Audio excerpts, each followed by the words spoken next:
السلام علیکم دوستو، کیسے ہیں آپ سب؟ میں زبینہ فیاض ایک بار پھر آپ کے ساتھ تو میں لے آئی ہوں ایک اور نئی کہانی۔ لیکن کہانی شروع کرنے سے پہلے ہمیشہ کی طرح یہی کہوں گی کہ اگر آپ میرے چینل پر نئے ہیں تو چینل کو سبسکرائب کر لیجئے، بیل آئیکن کو ضرور دبا دیجئے، اور اگر سٹوریز پسند آتی ہے تو اپنے کانٹیکٹس میں شیئر کرنا بالکل بھی نہ بھولیں۔ تو میں لائی ہوئی ایک اور نئی کہانی جس کا نام ہے ضرورت۔ جی ہاں، ضرورت۔ امید کرتی ہوں آپ لوگوں کو ضرور پسند آئے گی۔ تو شروع کرتے ہیں ضرورت پارٹ 1۔ ضرورت ایک بد شکل اور کالے کلوٹے پہلوان کی عبرتناک کہانی، جسے اپنے لیے گوری چٹی اور خوبصورت عورت کی تلاش تھی جو اس کے لیے گورے گورے گول مٹول سے بچے پیدا کر سکے۔ وہ گوریوں کے پیچھے بھاگ رہا تھا اور ایک کالی اس کے پیچھے تھی، اپنی اپنی ضرورتوں کے غلام لوگوں کا دلچسپ واقعہ۔ نور بیگم۔ نور بیگم کے چہرے پر نام کو نور نہیں تھا۔ شاید ماں باپ نے بھی اس کالی کلوٹی کا مذاق اڑانے کے لیے اس کا یہ نام رکھ دیا تھا، یا پھر جیسا کہ کہا جاتا ہے اولاد گوری ہو یا کالی، ماں باپ کے لیے وہ چاند کا ٹکڑا ہوتی ہے۔ بہرحال وجہ تسمیہ جو بھی کچھ ہو، وہ بیچاری اپنی کالی صورت دیکھتی تھی اور کسی کو اپنا نام نور بیگم بتاتے ہوئے ہچکچاتی تھی۔ اس کے نصیب بھی کالے ہی تھے۔ اس کی پیدائش کے 6 ماہ بعد ہی باپ مر گیا۔ ماں اسے تانے دیتے ہوئے پرورش کرتی رہی کہ اس چڑیل نے پیدا ہوتے ہی اپنے باپ کو کھا لیا اور کسی دن ماں کو بھی کھا جائے گی۔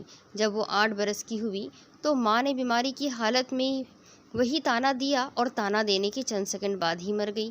نور بیگم کو 8 برس کی عمر میں پہلی بار یقین آیا کہ وہ سچ مچ چڑیل ہے۔ اس روز وہ خوب روئی۔ اس سے ماں کی موت سے زیادہ اپنے چڑیل ہونے کا دکھ تھا۔ وہ اس دنیا سے کہیں دور چلی جانا چاہتی تھی۔ حالانکہ موت سے پہلے کوئی دنیا سے دور نہیں جا سکتا، ابھی وہ یہ باتیں نہیں سمجھتی تھی۔ جب محلے کے لوگ اس کی ماں کی تدفین کے لیے آئے، چندہ جمع کرنے لگے، اس وقت وہ وہاں سے بھاگ گئی۔ بھاگتے بھاگتے اس نے دیکھا کہ دنیا کہیں ختم نہیں ہو رہی ہے۔ ہر جگہ انسان اور حیوان نظر آ رہے تھے جو اسے چڑیل سمجھ کر اس سے دور بھاگ سکتے تھے۔ آخر وہ تھک ہار کر ایک جگہ گر پڑی۔ پہلے بھاگنے کے دوران ڈوبتی ہوئی شام کا اجالا تھا، اب اس کے چاروں طرف تاریکی چھائی ہوئی تھی۔ وہ آنکھیں پھاڑ پھاڑ کر ادھر ادھر دیکھنے لگی۔ جب لوگ چھوٹ جائے، باپ کے بعد ماں بھی بچھڑ جائے، روشنی بھی ساتھ چھوڑ دے، اس دنیا کی کوئی چیز آس پاس نظر نہ آئے، تب وہ تاریکی سمجھاتی ہے کہ ہم دنیا سے دور ہو چکے ہیں۔ پھر وہ رونے لگی، ابا، اماں جی، ابا جی، کہاں ہو تم؟ اب وہ دنیا سے دور نہیں رہنا چاہتی تھی۔ اسے کیا معلوم تھا کہ دور رہنے سے ایسا کھا جانے والا اندھیرا ملتا ہے۔ اس اندھیرے میں کہیں سے دھپ دھپ کی آواز سنائی دی، جیسے ہاتھی اپنے بھاری قدم زمین پر مارتا آ رہا ہو۔ اس نے کہانی میں سنا تھا کہ تاریکی میں دیو پریوں کو پکڑنے آتے ہیں۔ وہ کون سی حور پری تھی کہ کوئی دیو اسے پکڑنے آتا؟ مگر اس نے سہم کر دیکھا، ایک دیو اچانک ہی کہیں سے آ کر اس کے سامنے دونوں ٹانگیں پھیلا کر کھڑا ہو گیا تھا۔ اس کا قد کوئی 6.5 فٹ رہا ہوگا۔ بدن چٹان کی طرح سخت اور سیاہ تھا۔ اس کی مناسبت سے چہرہ بھی کالا تھا۔ اندھیرے میں سفید دیدے اور اجلے دانت چمک رہے تھے۔ یوں لگ رہا تھا کہ وہ دیدوں کے ہتھیار سے اس کے ٹکڑے ٹکڑے کر دے گا اور دانتوں سے چبا چبا کر کھا جائے گا۔ وہ اس قدر دہشت زدہ ہوئی کہ چیخنے کی بھی جرأت نہ کر سکی۔ دیو کی گرجتی ہوئی آواز سنائی دی، کون ہو تم؟ اس نے نور بیگم کا ایک ہاتھ کھینچ کر اسے ایک جھٹکے سے کھڑا کر دیا۔ دیو کا ہاتھ لمبا اور ہتھیلی ایسی پھیلی ہوئی تھی کہ اس ہتھیلی کی گرفت میں وہ چوٹی کی طرح لگ رہی تھی۔ اس نے پوچھا، کیا گھر سے بھاگ کے آئی ہے؟ اس نے ہاں کے انداز میں سر اوپر سے نیچے تک ہلا دیا۔ گھر سے کچھ چرا کے لائی ہے؟ اس نے نہیں کے انداز میں دائیں بائیں سر ہلا دیا۔ میرے ساتھ چلے گی؟ وہ سہم کر پیچھے ہٹنے لگی، انکار میں سر ہلانے لگی۔ دیو نے ایک ہاتھ سے اس کی پتلی سی گردن کو جکڑ کر کہا، حرامزادی، یہیں گلا دبا کر مار ڈالوں گا۔ زندہ رہنا چاہتی ہے تو ذرا بھی آواز نہ نکالنا۔ یہ دھمکی دے کر اس نے اسے اٹھا کر اپنی بغل میں داب لیا۔ ایک ریڑے پر مویشی کا چارہ لدا ہوا تھا، اس نے نور بیگم کو چارے پر پھینک دیا، پھر ریڑے کو دھکیلتے ہوئے ایک کچی سڑک پر جانے لگا۔ وہ چپ چاپ سہمی ہوئی چارے پر پڑی رہی۔ وہ دیکھ چکی تھی کہ اس کا ہاتھ کتنا بڑا اور کتنا سخت ہے۔ گردن کو ذرا پکڑنے سے دم نکلنے لگا تھا۔ وہ مرنے سے ڈرتی تھی۔ اس لیے دل ہی دل میں اس دیو کے مرنے کی دعائیں مانگنے لگی۔ پتہ نہیں کتنا وقت گزر گیا، وہ فاصلوں کا حساب نہیں جانتی تھی کہ اپنی مردہ ماں سے کتنی دور چلی آئی ہے۔ جب اس دیو نے اسے چارے پر سے اتار کر زمین پر ڈالا، تب اس نے کسی گاؤں کے کچے مکان کے سامنے خود کو پایا۔ لالٹین کی ذرا سی روشنی میں ایک بوڑھی عورت نے اسے دیکھ کر دیو سے پوچھا، ارے سمدو، اس بچی کو کہاں سے اٹھا کر لے آیا ہے؟ ارے ماں، یہ بچی نہیں ہے، قد میں تیرے برابر ہی ہوگی، 2-4 برس میں جوان ہو جائے گی، پھر میں اسے جورو بنا لوں گا۔ وہ چارہ اٹھا کر باڑے میں جا رہا تھا جہاں بھینسیں بندھی ہوئی تھیں۔ لالٹین کی روشنی میں سمدو کا چہرہ اور بھیانک لگ رہا تھا۔ وہ ریڑے سے چارہ اٹھا کر ایک طرف ڈالتے ہوئے کہہ رہا تھا، ماں، تیرے نصیب میں گوری اور خوبصورت بہو نہیں ہے۔ حسین لڑکیوں کے ماں باپ مجھے دیکھ کے ڈر جاتے ہیں۔ پھر جو لڑکیاں ذرا خوبصورت ہوتی ہے وہ نخرے زیادہ دکھاتی ہے۔ کیوں، ٹھیک ہے نا؟ ماں نے نور بیگم کے سر پر محبت سے ہاتھ پھیرا، پھر اس کا ہاتھ پکڑ کر زمین پر سے اٹھایا۔ وہ 8 برس کی تھی مگر قد میں اس بوڑھی کے برابر ہی تھی۔ اس نے کہا، بیٹی، اپنے گھر واپس جانا چاہو گی تو میں پہنچا دوں گی، میرے پاس رہو گی تو ماں کا پیار دوں گی۔ نور بیگم کو وہ عورت ماں سے زیادہ اچھی لگی۔ وہ کوئی جواب نہ دے کر نئی ماں سے لپٹ گئی۔ اس کی ماں نے کئی بار کہا تھا کہ اس کالی اور بے ڈھنگی سے کوئی شادی نہیں کرے گا، کوئی اس پر تھوکنا بھی پسند نہیں کرے گا، لیکن سمدو نے اسے پسند کیا تھا۔ اس سے بیاہ رچانے کے لیے اسے شہر سے اٹھا کر لایا تھا۔ بعض ٹھکرائی ہوئی لڑکیاں اس طرح بھی اپنی قدر و قیمت کا اندازہ لگاتی ہے کہ کوئی انہیں اٹھا کر لے جائے۔ اس سمے سمدو اسے اچھا لگا۔ حالانکہ وہ بچکانہ ذہن سے سوچ رہی تھی، تاہم بچپن میں بھی عورت پن ضرور ہوتا ہے۔ رفتہ رفتہ وہ اس گھر کو اپنا گھر سمجھنے لگی۔ اگرچہ سمدو سخت مزاج تھا، اسے کبھی گالیاں دے کر اور کبھی مار مار کر بھینسوں کی خدمت کرنا سکھاتا تھا، پھر بھی وہ اچھا لگتا تھا۔ نور بیگم نے جلد ہی گوبر کے کنڈے بنانا، بھینسوں کو نہلانا اور ناند میں ان کے لیے چارہ بنانا سیکھ لیا تھا۔ دراصل ہر چیز کی ایک اپنی جگہ مناسب ہوتی ہے۔ حسین لڑکیاں ہیرے جواہرات سے سجائی جاتی ہیں، شاعروں کی محفل میں موضوع سخن بنتی ہے۔ بدصورت لڑکیاں گوبر کے اپلے تھاپتی ہیں اور اپنے رنگ کی مناسبت سے بھینسوں کی صحبت میں زندگی گزارتی ہیں۔ سمدو اڑیل بھینسا تھا۔ صبح 4 بجے سے ہی لنگوٹ کس کر ڈنڈ بیٹھک میں مصروف ہو جاتا تھا۔ اس نے شہر جا کر بڑے بڑے پہلوانوں کو پچھاڑا بھی تھا، کتنی ہی بار بڑے بڑے کپ، شیلڈ اور نقد رقم جیت کر بھی لاتا تھا۔ نور بیگم بھی بھینسوں کی دیکھ بھال کے لیے صبح اٹھ جایا کرتی تھی۔ بھینسوں کے باڑے میں کام کرنے کے دوران اسے دیکھتی تھی اور سوچتی تھی، اتنا اونچا پورا دیو اس کا دولہا بن کر کیسا لگے گا؟ مجھے تو یہ اچھا بھی لگتا ہے اور اس سے ڈر بھی لگتا ہے، پتہ نہیں دولہا بن کر اور کیسی مار مارے گا۔ وہ اپنے اکھاڑے سے گرج کر بولتا تھا، اتنی دور سے گھور گھور کے نظر لگا رہی ہے، اگر اگلی کشتی ہار گیا تو تیرا کچمبر نکال دوں گا۔ وہ سر جھکا کر جلدی جلدی اپنا کام کرنے لگ جاتی۔ اسے سمدو کی ڈانٹ ڈپٹ اچھی لگتی تھی۔ دراصل وہ بچپن ہی سے جھڑکیاں سننے کی عادی ہو گئی تھی، اس لیے سمدو اچھا لگتا تھا۔ اور سمدو کی ماں کچھ زیادہ اچھی نہیں لگتی تھی، کیونکہ وہ ہمیشہ ماں کی طرح پیار و محبت سے پیش آتی تھی اور اسے اردو انگریزی کی کتابیں بھی پڑھایا کرتی تھی۔ انگریزی کی 2 اور اردو کی 5ویں کتاب ختم کرتے کرتے وہ 12 برس کی ہو گئی تھی۔ اتنی قداور ہو گئی کہ سمدو کے سینے تک پہنچنے لگی۔ وہ اس سے عشق تو نہیں کرتا تھا، لیکن اسے ایک بیوی کی ضرورت تھی جو پچھلے 6 سال سے نہیں مل رہی تھی۔ وہ ایسا سیاہ فام اور ہیبت ناک پہلوان تھا کہ نازک اندام عورتیں اس کی پہلوانی سے اور خوبصورت عورتیں اس کے بدصورتی سے گھبرا کر دور ہی سے کترا جاتی تھی۔ اس بات نے اسے چڑچڑا بنا دیا تھا۔ عورتوں سے وہ بری طرح سے نفرت بھی کرتا تھا، لیکن نفرت کے باوجود ایک بیوی لازمی تھی تاکہ وہ تمام عورتوں کا غصہ اس پر اتار سکے۔ جب اسے کوئی نہ ملی تو وہ 8 برس کی نور بیگم کو پال پوس کر جورو بنانے کے لیے اٹھا لایا۔ ماں نے اسے سمجھایا، لڑکی زیادہ بدصورت نہیں ہے، صرف کالی ہے، اس سے محبت سے پیش آنا، نہیں تو کسی دن بھاگ جائے گی۔ لیکن سمدو پہلے ہی دن سے اس پر غصہ اتارنے لگا تھا، ذرا ذرا سی بات پر اسے جھڑک دیتا تھا، کبھی کبھی 2-4 ہاتھ جما دیتا تھا۔ پہلے وہ روتی تھی، پھر 3 وقت کے کھانے کی طرح مار کھانا بھی ایک معمول بن گیا تھا، تو وہ ڈھیٹ بن گئی، مار کھاتے ہی کہہ کر ماں کے پاس بھاگ جاتی تھی۔